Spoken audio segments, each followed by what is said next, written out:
મિત્રો તમે જે જોઈ રહ્યા છે ડુંગળીનું લેવાઈ ગયેલું ફાર્મ છે. ડુંગળી વીણાઈ ગયેલી છે ને પછી આ જે પડેલી છે ને ભાવ નહીં હોવાને કારણે પડેલી છે. જુઓ કેવી પડેલી છે ડુંગળી. આ બધી ડુંગળી ભાવ નથી એના કારણે પડેલી છે, નથી લીધી ખેડૂતે. આ બધી ડુંગળી જો એક જ નહીં આખા ખેતરમાં આવું છે.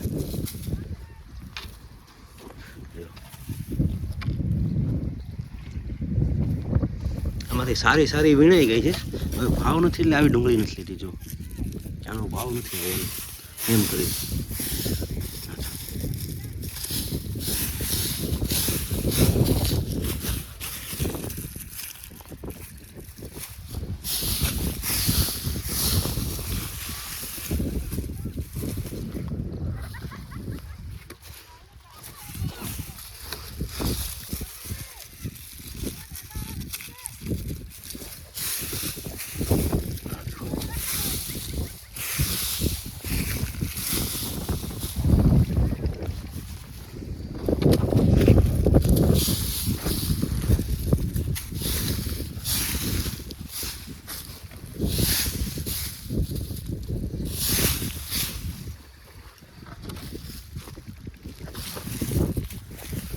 ડુંગળી લેવાઈ ગઈ છે પણ આ લીધી નથી.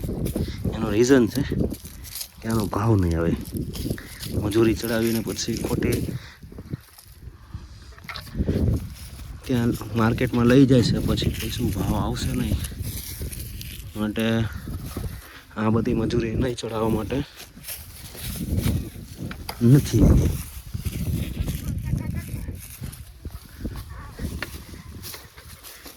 આ ખેડૂતોની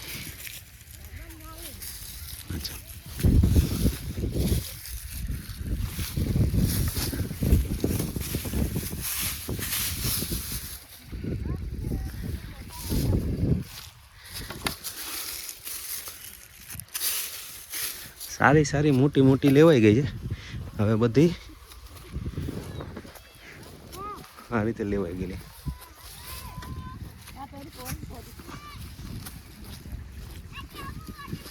બીજા પોટલા ભરાઈ ગયા છે.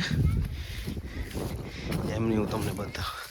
ખેડૂત કહી રહ્યા છે કે ભાઈ આ ડુંગળીમાં ખાલી મજૂરી મળી રહી ને, મારી જે મજૂરીને જે બિયારણનો ખર્ચ થયો છે એ પણ મળી રહી ને તો પણ સારું કહેવાય. મારે મજૂરીના પણ રૂપિયા ઊભા નહીં થશે ડુંગળીમાં.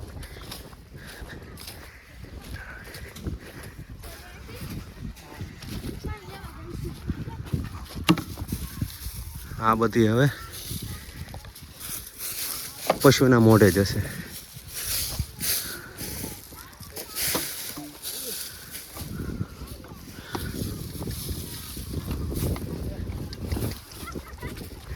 આ જુઓ બધી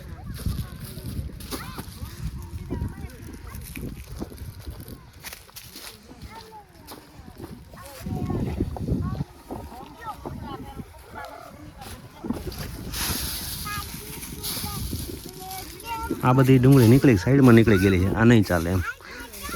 આ ડુંગળી બધી આ બધી ડુંગળી જોવો છો તમે, નહીં ચાલવા વળે કે બજારમાં ભાવ નથી એટલા માટે એનો કોઈ સારી ડુંગળીમાં આ બધી જશે માલના મોઢે. માલ મતલબ કે પશુ.